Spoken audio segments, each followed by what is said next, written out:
एक बार की बात है। एक बूढ़ा पिता और उसका जवान बेटा टहलने के लिए एक पार्क में गए। बूढ़े पिता ने अपने बेटे से कहा, बेटा मैं थक गया हूँ, थोड़ी देर बैठना चाहता हूँ। फिर पिता और बेटे दोनों पार्क के एक बेंच पर बैठ गए। तभी पिता की नज़र सामने के एक पेड़ पर गई। वहाँ उन्होंने देखा कि एक पंछी पेड़ की टहनी पर बैठा है। पिता थोड़ी देर तक उस पंछी को देखते रहे। उसके बाद पिता ने अपने बेटे को पेड़ की टहनी पर बैठे उस पंछी की ओर दिखाकर पूछा, बेटा जो पेड़ की टहनी पर बैठा है वह क्या है? बेटे ने अपने पिता के प्रश्न का उत्तर देते हुए कहा, पिताजी वह तोता है।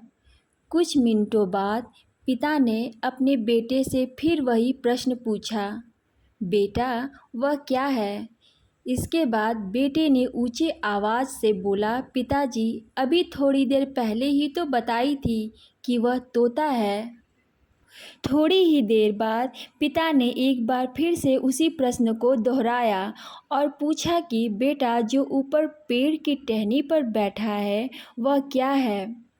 अब बेटे को बहुत गुस्सा आ गया। वह चिल्लाते हुए अपने पिता से कहने लगा, पापा क्या आपको कुछ सुनाई नहीं दे रहा है या आपको कुछ भी समझ नहीं आ रहा है? मैं आपको कितनी बार बता चुका हूँ कि वह तोता है तोता, फिर भी आप थोड़ी थोड़ी देर बाद बार बार केवल यही प्रश्न ही पूछे जा रहे हैं। आखिर आपको यह जानकर करना क्या है? बेटी की बात सुनकर बूढ़े पिता ने बड़े ही नम्रतापूर्वक और धीमी आवाज़ में अपने बेटे से कहा, बेटा मालूम है जब तुम करीब 4-5 साल के होगे तो तुमने यही सवाल मुझसे 50 बार पूछा था और यह सवाल पूछते वक्त तुम मुझे इतने प्यारे लग रहे थे कि मैं तुम्हारे हर सवाल पर तुम्हारे गाल पर एक किस देता और तुम्हें जवाब देते हुए कहता कि बेटा वह तोता है। लेकिन तुम तो मेरे केवल 3 बार पूछने पर ही गुस्सा हो गए।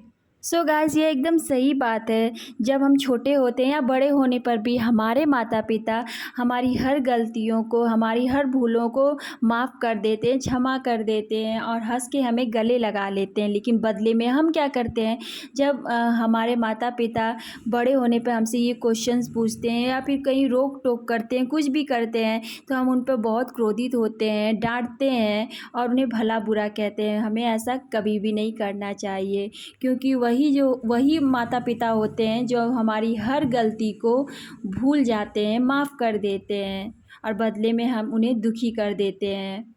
सो हमें सदैव हमेशा अपने माता पिता का सम्मान करना चाहिए। सो आप लोगों को ये स्टोरी कैसी लगी? अगर स्टोरी अच्छी लगी हो तो प्लीज़ मेरे चैनल को सब्सक्राइब करिएगा, कमेंट करिएगा एंड शेयर करिएगा। सो मिलते हैं नेक्स्ट वीडियो में। Thanks for watching.